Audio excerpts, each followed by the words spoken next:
तो भाई लोग कैसे हो। आज मैं आप लोग के सामने प्रलय का आखिरी भाग लेके आया हूँ। चलिए कहानी स्टार्ट करते हैं। पिछले 2 मिनट से यही तो कोशिश कर रहा हूँ। मैं तो कैमरे ऑटो पर सेट करके अपनी तीनों की ग्रुप फोटो खींचने जा रहा था। पता नहीं ये रंग में भंग कहाँ से। अरे कैमरा, शायद कैमरा ही हमारी कुछ मदद कर सके। कैप्टन ने हमको यही तो सिखाया है कि लड़ाई में अगर तिनके का इस्तेमाल भी दिमाग लगा कर किया जाए तो तलवार से भी ज़्यादा खतरनाक साबित होता है। करीम के लिए अभी काम और आसान होने वाला था क्योंकि नागानंद का दिमाग कहीं और व्यस्त होने वाला था। नागानंद तुम कहाँ हो? नागराज हम बड़ी मुसीबत में हैं। नागराज तुम जहाँ कहीं भी हो जल्दी से जल्द राजनगर पहुँच जाओ। हम यहाँ पर। ओह! करीम ने इसी वक्त कैमरे की फ्लैश का बटन दबा दिया और तेज रोशनी का झमाका नागानंद की आंखों में तीर की तरह आ चुभा। उसकी आंखें कुछ पलों के लिए बेकार हो गई और इन पलों में ही पीटर और करीम ने उसको बेदम कर दिया। घायल नागानंद के पास सर्प रूप में भागने के अलावा और कोई चारा नहीं बचा था, लेकिन बीच में ही मानसिक संपर्क टूटने के कारण नागराज थोड़ा चिंतित अवश्य हो गया था। मुझे जल्दी राजनगर पहुंचाओ मेरे नागो, जरूर कोई बड़ी मुसीबत अपने पंख फैला रही है। मुसीबत आई तो थी, लेकिन इस मुसीबत का शिकार ज़्यादातर मानव ही बने थे। भयानक रूप वाले सर्प हर स्थान पर अपना आतंक फैलाए हुए थे, लेकिन कुछ स्थानों पर कुछ जाबाज मानव सर्पों का मुकाबला भी कर रहे थे। अब भी वक्त है विसर्पी के रास्ते से हट जा। मैं वादा करती हूँ कि मैं कोई नुकसान नहीं करूंगी। पहली बात तो चंडिका किसी के सामने से हटती नहीं, और दूसरी बात की नुकसान तो तुम कर ही चुकी हो। इस मिल के सारे कर्मचारी तुमसे डर कर भाग चुके हैं। काम बंद होने से लाखों का नुकसान हो ही चुका है। अब रहा तुम्हारा वादा, तो इस पर मुझे भरोसा है नहीं। वैसे सांपों का क्या भरोसा? भरोसा तो जिंदगी का भी नहीं होता लड़की। मौत का क्या भरोसा, न जाने कब आ जाए। ओह, यह सर्प रूप में बदलकर मुझको काटने के लिए लपक रही है। यह फुर्तीली भी बहुत है। इसकी फुर्ती को कम करना होगा और यह काम पेंट स्प्रे करेगा। इस स्थिति के लिए मैं तैयार होकर आई थी। भला भला हो टीवी वालों का, जिन्होंने इन नागों के बारे में काफ़ी जानकारी हमको दे दी थी। मुझे मानव रूप में आना पड़ेगा। ओह, इस लड़की ने मेरी आंखों को पैंट से ढक दिया है। इसको तो मैं अपने विष से साफ कर ही लूँगी, लेकिन इस दौरान इस बात का इंतजाम करना होगा कि यह मुझ पर हमला न कर सके। विसर्पी का शरीर मानव रूप में आकर अपनी एड़ियों पर लट्टू की तरह गोल गोल नाचने लगा और साथ ही साथ उसके मुंह से विष फूंकार भी छूटने लगी। मर गए इस विषैले वातावरण को पार करके इस तक पहुंचना असंभव है, लेकिन फिर भी मुझे अपनी सांस रोककर इस पर इसी बीच में हमला कर देना होगा, क्योंकि इस समय इसको मुझसे हमले की उम्मीद भी नहीं होगी। विसर्पी इस अचानक हुए वार से लड़खड़ा तो जरूर गई, लेकिन तुरंत संभल भी गई। उई, करारा वार था यह। नागिन तो जूडो कराटे भी जानती है। सांप भी आजकल काफ़ी एडवांस हो गए हैं, जूडो कराटे की कोचिंग करने लगे हैं। यानी अगर यह लड़ाई ज़्यादा देर चली तो मेरे पिट जाने की संभावना बढ़ जाएगी, क्योंकि शारीरिक शक्ति में यह मुझसे दुगनी या तिगनी तो है ही। इसलिए अब अपने लेटेस्ट आविष्कार की टेस्टिंग का समय भी आ गया लगता है। इस नर्व डिसरप्टर यानी स्नायु तंत्र विनाशक को मैंने सांपों के स्नायु तंत्र को अनियंत्रित करने को ध्यान में रख कर बनाया है। इसकी टेस्टिंग करने का मौका मुझे मिल नहीं पाया था, क्योंकि कहीं पर कोई सांप मिला ही नहीं। अब अगर यह मुझको धोखा दे गया तो समझो कि मेरी ज़िंदगी मुझको धोखा दे गई। चंडिका ने धड़कते दिल के साथ नर्व डिसरप्टर का बटन दबाया और विसर्पी की चीख ने उसके दिल को ठंडक पहुंचा दी। नर्व डिसरप्टर ने चंडिका को धोखा नहीं दिया। विसर्पी के सामने अब कोई रास्ता नहीं बचा था। ओह, मेरी नस नस में सुइयां सी चुभती महसूस हो रही है। इस वार को मेरे पास कोई काट नहीं है। फिलहाल तो मुझे सर्प रूप में यहाँ से निकल लेना चाहिए। याहू, वो मारा पापड़ वाले को। अब तो मैं राजनगर में घूम रहे सारे सांपों को भगा दूंगी।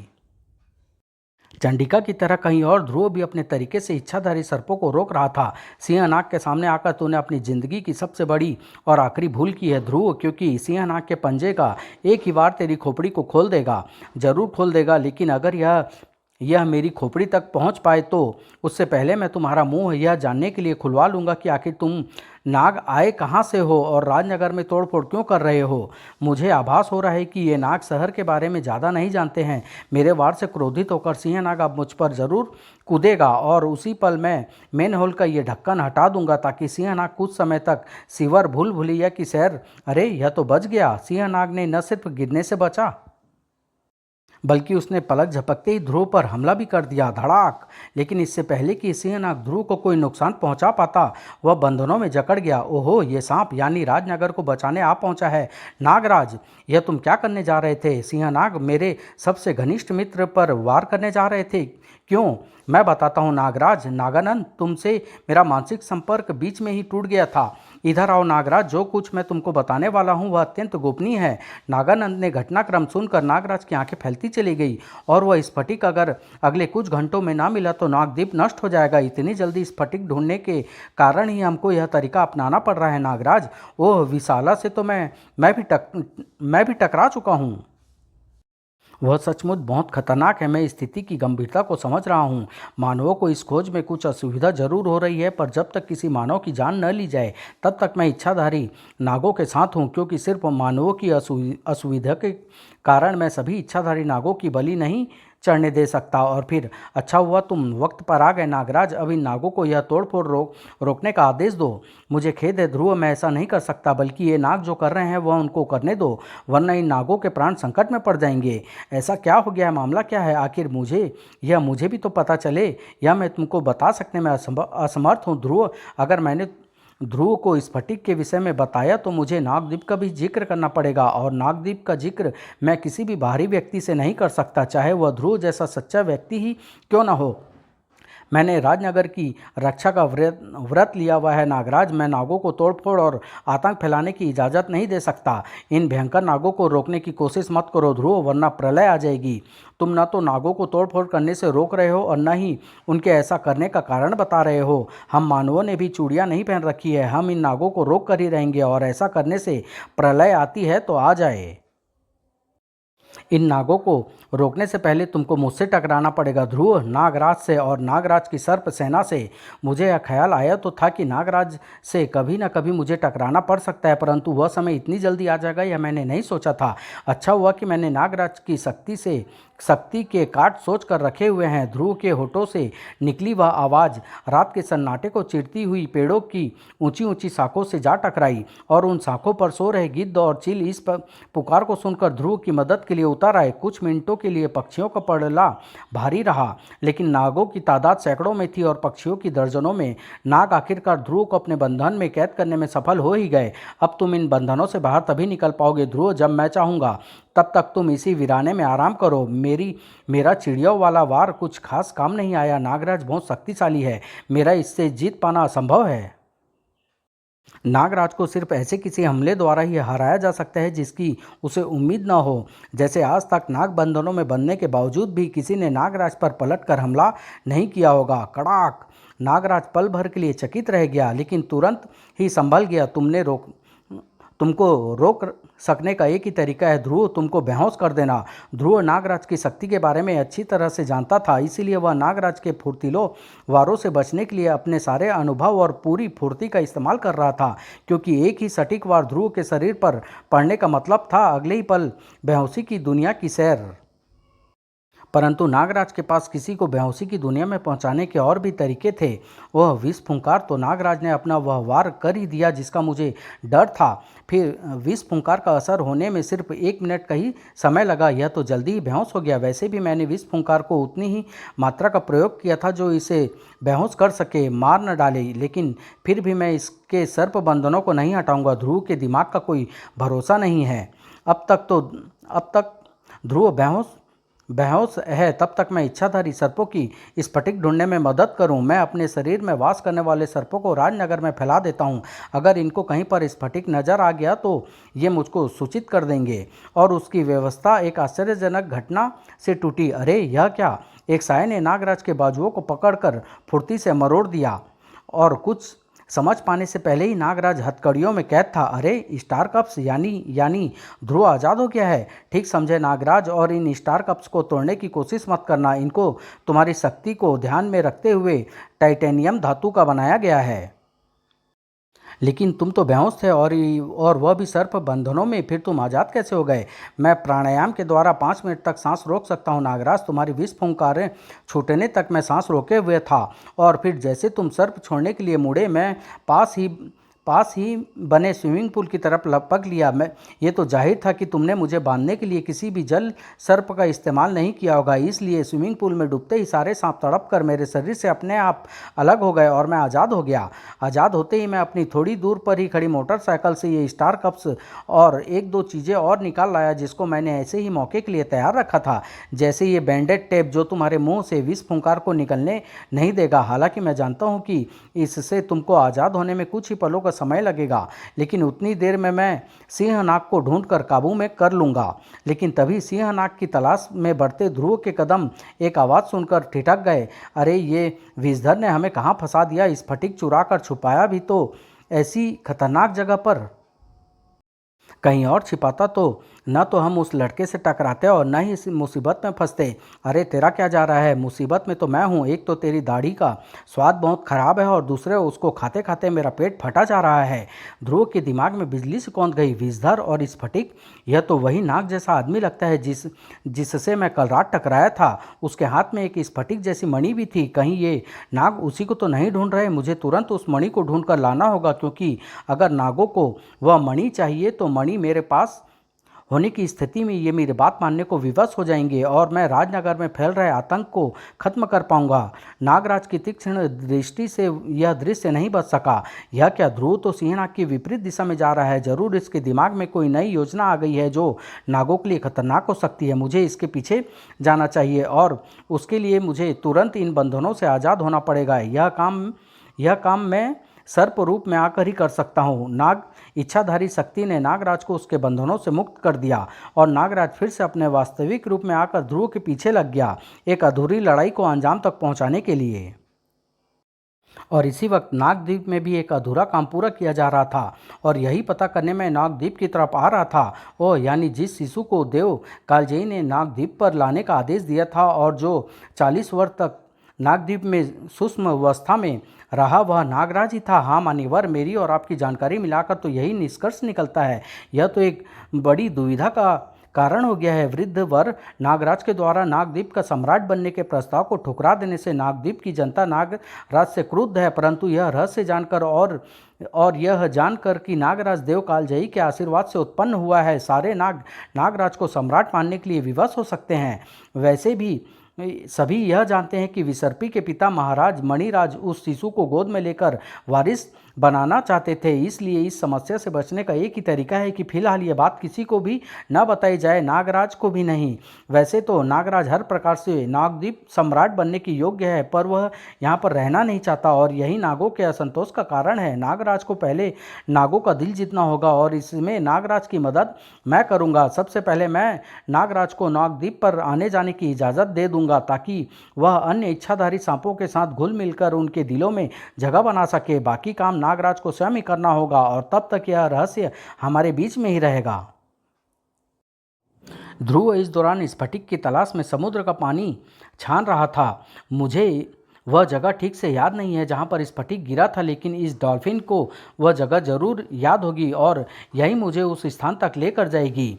डॉल्फिन ने ध्रुव को धोखा नहीं दिया। आहा, यही है वह चट्टानों का समूह जहाँ पर स्फटिक गिरा था और जहाँ से विषधर गायब हो गया था। स्फटिक यहीं कहीं पर होगा और रात के अंधेरे में स्फटिक की चमक की मदद से उसको ढूंढना कोई मुश्किल काम नहीं होना चाहिए। ध्रुव को स्फटिक ढूंढने में ज़्यादा वक्त नहीं लगा। वह रहा स्फटिक। ध्रुव ने स्फटिक को उठाने के लिए हाथ बढ़ाया और अगले ही पल उसका पूरा बदन ही हवा में उड़ गया। तूने स्फटिक को नहीं, अपनी मौत को ढूंढ निकाला है लड़के। आह, तुम कौन हो और ये स्फटिक ले जाने से मुझे रोकना क्यों चाहती हो? तेरी मौत को देवी विशाला कहते हैं लड़के, और यह स्फटिक मेरी संपत्ति है। इसको यहाँ से कोई नहीं ले जा सकता। परंतु अगर मैं यह स्फटिक राजनगर न ले गया तो शायद मेरा शहर तबाह हो जाएगा। तू यह चिंता छोड़ दे लड़के, क्योंकि मैं तुझे वैसे भी जिंदा वापस नहीं जाने दूंगी, ताकि तू किसी को जाकर यह बता ना सके कि यह स्फटिक कहाँ पर है। तुम्हारी इस बात से मुझे शक हो रहा है कि यह स्फटिक तुम्हारा है, क्योंकि अगर यह स्फटिक तुम्हारा ही होता तो तुम चोरों की तरह यहाँ पर छिपी न बैठी होती और राजनगर में घूम रहे तमाम नाग इसी स्फटिक की खोज में भटक न रहे होते। यह स्फटिक लेकर मेरे साथ नागों के पास चलो, एक पल में सारा फैसला हो जाएगा। तू समझ नहीं पा रहा है मानव कि तू किससे बात कर रहा है। विशाला अगर जोर से सांस भी छोड़ दे तो सैकड़ों मानव प्राण त्याग देंगे। तू मरेगा तो अवश्य, परंतु तुझे मारने में मैं अपनी मंत्र तंत्र शक्ति व्यर्थ नहीं करना चाहती। इसकी मुझे आवश्यकता पड़ सकती है। जा, मैंने तुझे अपने श्वान दंश के हवाले किया। मेरी बलि देवी की रखवाली करता था यह प्राणी, और आज तक इसने इच्छाधारी सर्पों के अलावा मानव शरीर का स्वाद नहीं चखा। आज मैं इसे इसकी वफादारी का इनाम दे दूंगी, मानव मांस का स्वाद। भारी पंजे भारी पंजे के एक ही वार ने पहले से ही चोट खाए ध्रुव को नीचे ला पटका। अगला बार ध्रुव ने फुर्ती से बचाया और साथ ही साथ हमला भी कर दिया। स्वान दंश पल भर के लिए चकरा गया, और इसी पल के दौरान ध्रुव ने स्वान दंश की गर्दन को जकड़ लिया। लेकिन ध्रुव स्वान दंश की गर्दन को इतनी देर तक नहीं दबाए रख सका कि उसका दम घोट सके। मुझे इसको काटने से रोकना होगा, क्योंकि मुझे 100% यकीन है कि सांपों की तरह इसके दांतों में भी विष होगा। लेकिन मैं इससे बचूंगा भी कब तक? देर सवेर तो यह मुझको काट ही खाएगा, और इसको रोकने का कोई तो तरीका होगा। यह डॉल्फिन मछलियाँ आपस में संकेत भेजने के लिए अल्ट्रासोनिक सीटीसी ध्वनि का इस्तेमाल करती है, और कुत्ते जैसे जानवरों को यह अल्ट्रासोनिक ध्वनि सुनाई भी देती है और परेशान भी करती है। यह श्वान दंश भी मूल रूप से एक कुत्ता ही है। देखें इस पर अल्ट्रासोनिक ध्वनि का असर होता है या नहीं। डॉल्फिन ध्रुव की बात तुरंत समझ गई, और अगले ही पल डॉल्फिन के मुंह से निकली अल्ट्रासोनिक सीटी श्वान दंश के कानों से होती हुई उसके दिमाग में नस्तर की तरह चुभने लगी, और श्वान दंश चीख उठा। उसके सोचने समझने की क्षमता गुम हो गई, और उसी पल ध्रुव चीख उठा। स्टारलाइन श्वान दंश की गर्दन से आ लिपटी, और एक तगड़ी किक से श्वान दंश का शरीर हवा में झूल गया। विशाला यह अनहोनी देखकर पागल हो उठी। श्वान दंश तुझे नहीं खा पाया, बल्कि उल्टे तूने ही श्वान दंश को खत्म कर दिया। तू तो इच्छाधारी नागों से भी ज़्यादा खतरनाक है। अब मैं तुझे बचने का कोई मौका नहीं दूंगी। विशाला ने अपनी विष की एक भयंकर फूंकार ध्रुव पर छोड़ दी, जो सैकड़ों लोगों को मारने के लिए पर्याप्त थी, लेकिन शायद ध्रुव की जीवन रेखा अभी शेष थी। फूंकार ध्रुव तक पहुंचने से पहले ही रोक दी गई। यह क्या, यहाँ पर मेरी मदद करने कौन आ रहा है? आने वाले को देखकर दोनों के ही मुंह से ही एक ही बात निकली, नागराज, शुक्र है भगवान का कि तुम मेरी हथकड़ियों से जल्दी आज़ाद हो गए, वरना मेरी आत्मा इस शरीर से आज़ाद हो चुकी होती। नागराज, तू मेरी कैद से कैसे आज़ाद हो गया, और फिर यहाँ तक कैसे पहुँच गया? आज़ाद कैसे हो गया ये तो जाने दो विशाला, लेकिन यहाँ तक मैं इसलिए पहुँच पाया क्योंकि शायद ऊपर वाले ने तेरी मौत मेरे हाथों में लिखी है। तेरे शरीर में आम सर्पों के विष का विपरीत विष है। आज मैं तेरे सारे जहर को अपने पूरे जहर का इस्तेमाल करके काट दूंगा, चाहे इसमें मेरी जान ही क्यों ना चले जाए। जान तो तेरी भी जाएगी नागराज, और इस लड़के की भी, क्योंकि विशाला का सिर्फ विष ही नहीं बल्कि उसकी शक्तियाँ भी तुम्हारी शक्तियों के विपरीत है। जैसे ऋण विद्युत का यह तड़ित गोलक, यह इतनी बिजलियां गिराएगा तुम दोनों पर कि यहाँ पर तुम्हारे शरीर नहीं उनकी राख बचेगी। नागराज और ध्रुव के बदन थरथरा उठे। आह, इन बिजलियों से तो बचा नहीं जा सकता, चाहे कितनी भी फुर्ती दिखा लो। इनको अपने ऊपर गिरने से रोकना होगा। पर कैसे? आसमान से गिरती बिजली को तो हम तड़ित चालक के जरिए रोक लेते हैं, क्योंकि तड़ित चालक के धातु के नोकीले सिरे गिरती बिजली को अपने पास खींच लेते हैं। लेकिन यहाँ पर तो कोई तड़ित चालक नहीं है। बन गया काम। अब मुझे किसी तरह नागराज के पास पहुँचना चाहिए। ध्रुव अपनी इच्छा शक्ति बटोर कर किसी तरह से नागराज तक पहुँचा, और उसी पल उसने बेल्ट खोलकर स्टार बकल का नोकीला सिरा हवा में ऊपर करके बकल चट्टान पर रख दिया, और बिजलियाँ धातु के नोकीले सिरे पर गिरकर चट्टानों के सामने लगी। बिजलिया का रुख मुड़ते ही बाकी का काम नागराज के नागों के विष ने कर दिया। आह, इस विष से तो जलन हो रही है। मेरा विष तेरे विष का विपरीत भी है, और भयंकरता में तेरे विष से कम नहीं है। तूने एक इच्छाधारी गद्दार नाग विषधर की मदद से अमर स्फटिक को तो उठवा लिया, पर उसे तू यहाँ से लेकर नहीं जा पाएगी। यह तो अच्छा हुआ कि मैं ध्रुव का पीछा करते करते यहाँ तक आ गया। मुझे तो स्वप्न में भी उम्मीद नहीं थी कि तू मुझे यहाँ पर मिल जाएगी। आज मैं तुझ पर अपने उस अस्त्र का प्रयोग करूँगा जिसका प्रयोग मैंने आज तक नहीं किया, अपनी विष फुहार का। इसके प्रयोग से मेरे शरीर में विष की मात्रा एकाएक काफ़ी कम हो जाती है, और मेरे सूक्ष्म सर्पों के लिए खतरा पैदा हो जाता है। पर इसका प्रयोग मैं तुझ पर करूंगा, क्योंकि तुझे रोक सकने का यही एक रास्ता है। नागराज का भयंकर विष विशाला के शरीर को गलाता हुआ पार हो गया। विशाला एक चीख मारकर गिर पड़ी। नागराज की इस हरकत से विशाला का क्रोध उबल पड़ा, आह, तेरे वार विशाला को कमजोर तो कर सकते हैं पर मार नहीं सकते नागराज, लेकिन विशाला का अगला वार तुम दोनों की जान लेकर ही छोड़ेगा। अब मेरे शरीर में इच्छाधारी शक्ति की मात्रा धीरे धीरे सामान्य हो रही है और जिस फंदे से कालदूत नहीं बच सका उससे तुम दोनों कैसे बचोगे। आह ओह, यह क्या। विशाला के शिकंजे ध्रुव और नागराज की गर्दनों पर कसने लगे। ध्रुव की शक्ति तो वैसे भी फंदे को खोल नहीं सकती थी और नागराज के शरीर में रक्त में जहर की मात्रा एकाएक कम होने के कारण सूक्ष्म सर्प भारी मात्रा में समाप्त हो गए थे और इसके कारण नागराज को काफ़ी कमजोरी महसूस हो रही थी। आंखों के डले बाहर उबल पड़ने को बेताब हो रहे थे और सांस न तो फेफड़ों के अंदर जा पा रही थी और न ही बाहर आ पा रही थी। मौत चंद पलों की दूरी पर इंतजार कर रही थी। अब मैं तुम दोनों को वैसे ही मारूंगी जैसे स्वानदंश मरा था। लेकिन तभी विशाला चीख उठी। उसका पूरा बदन थरथरा उठा और शिकंजे खुल गए। यह क्या, एकाएक विशाला को क्या हो गया। हो नहीं गया है बल्कि कर दिया गया, तुम्हारी बहन श्वेता द्वारा बनाए गए इस नए डिस्ट्रप्टर के द्वारा। चंडिका, कमाल है, तुम ऐन समय पर यहाँ कैसे पहुँच गई। मैंने यमराज को इस तरफ आते देखा था, सोचा कि देखूं किसके प्राण हरने जा रहे हैं। यमराज बस पीछा करते करते यहाँ तक आ गई। अब मैं भैया को यह नहीं बता सकती ना कि मैंने बहुत पहले उनकी बेल्ट पर एक माइक्रो ट्रांसमीटर चिपकाया था जो अब तक फर्स्ट क्लास काम कर रहा है। उसी के सिग्नलों का पीछा करते मैं यहाँ तक देखने आ गई थी कि भैया किसी मुसीबत में तो नहीं है। अब कम से कम थैंक यू तो बोल दो। मैंने तुम लोगों की जान बचाई तो बचाई, साथ में तुम्हारी मुसीबत को बेबस भी कर दिया है। बेबस तो अब तू होगी लड़की, और तेरे साथ ये दोनों भी। तेरी जादुई तरंगों के वार को मैं इसलिए नहीं सह पाई क्योंकि वह वार अचानक हुआ था। अब मैं तेरी तरंगों को सह सकती हूँ, लेकिन मेरा वार अब तुम लोगों को न तो जीने देगा और न ही मरने देगा। अरे अरे, इसका शरीर तो आग की लपटों में घिर रहा है। मेरे शरीर में आग नहीं लग रही बल्कि यह आग मेरे शरीर के अंदर से हर रोम छिद्र से बाहर निकल रही है। विशाला अब एक ज्वालामुखी बन गई है जिसका कहर तुम तीनों को जला कर राख कर देगा। ओह बचो, ओह मेरा नर्व डिस्ट्रप्टर तो गया। अब तुम तीनों नर्क में जाओगे ऊपर।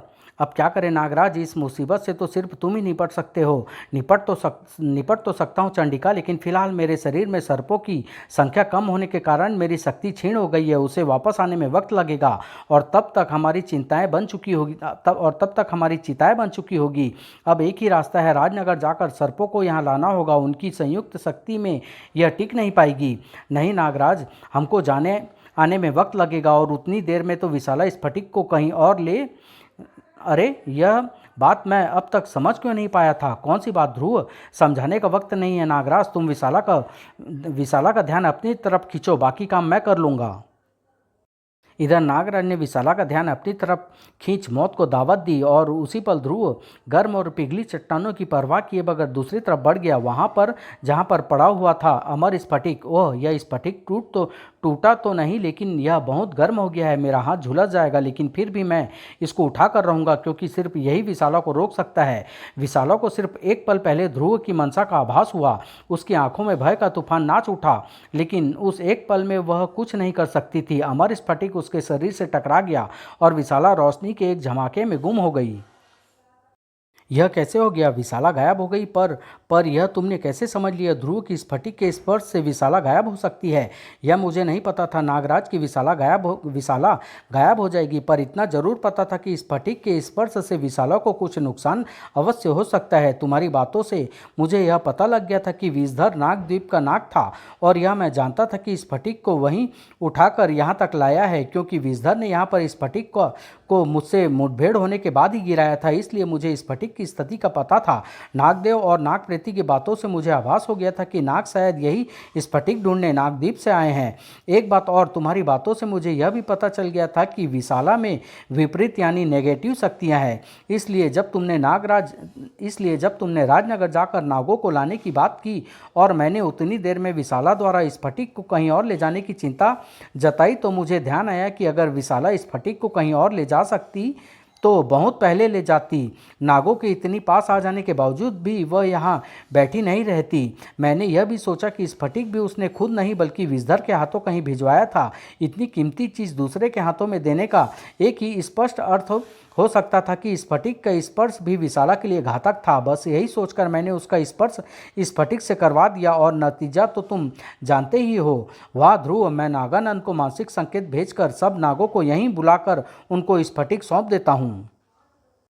और फिर नागद्वीप में अगर अमर स्फटिक अपने स्थान पर स्थापित होने के बाद इच्छाधारी नागों पर आया संकट टल गया है। अब नागद्वीप सुरक्षित है। मैं आपसे बिना आज्ञा नागराज ध्रुव और चंडिका को यहाँ लाने के लिए क्षमा चाहती हूँ महात्मा, परंतु स्फटिक सिर्फ इन्हीं के कारण वापस आ सका है। और फिर स्फटिक खोने और मिलने से संबंधित सारी कहानी सिर्फ यही तीनों सही सही जानते हैं। इसलिए मैं चाहती थी कि आप इनके ही मुंह से सारी कहानी स्वयं सुन ले। वह तो मैंने सुन ली विसर्पी, अब मुझे इनका धन्यवाद अदा करना है नागद्वीप को बचाने के लिए। उसकी आवश्यकता कतई नहीं है महात्मा, हमें शर्मिंदा ना करे। हम सिर्फ इतना जानने को उत्सुक हैं कि विशाला है कौन और उसका स्फटिक से क्या संबंध है। विशाला को तुम मेरा विपरीत रूप कह सकते हो नागराज।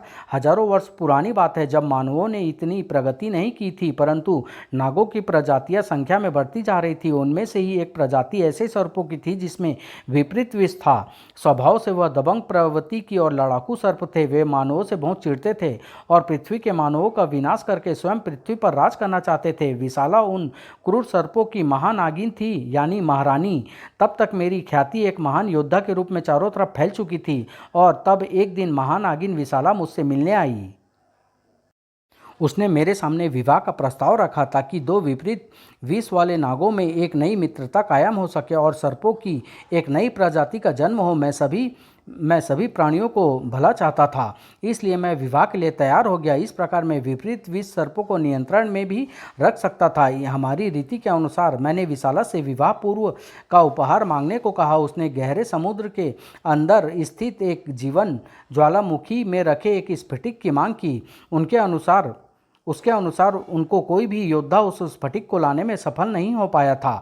मैं उस स्फटिक को लाने चल दिया। कई रुकावटों को दूर हटाता हुआ मैं स्फटिक तक पहुंच गया। यात्रा रोमांचक थी, पर इस यात्रा को विस्तार से मैं फिर कभी बताऊंगा। अब मुझे एक शक हो रहा था। रास्ता कठिन अवश्य था, पर इतना कठिन नहीं कि विशाला के जाबाज योद्धा वहाँ तक नहीं पहुँच सकते थे। कहीं पर कोई रहस्य छिपा था और उस रहस्य को खोल ज्वालामुखी की कोह में रहने वाले एक अष्टपाद ने उसने मुझे इस अमर स्फटिक की खूबियाँ बताई और यह भी बताया कि इस घनात्मक ऊर्जा के कारण इसका स्पर्श ऋणात्मक विष सर्पों के लिए घातक है, परंतु इसकी ऊर्जा से वे भी अमर और अजय हो सकते हैं। साथ ही साथ मुझे यह भी पता चला कि इसकी मदद से अजय होकर वे पृथ्वी से अन्य जातियों का संहार करने वाले हैं। यह जानकर जब मैंने स्फटिक को विशाला और उसके साथियों को सौंपने से इनकार कर दिया तो वे मुझ पर एक साथ टूट पड़े। भीषण युद्ध हुआ।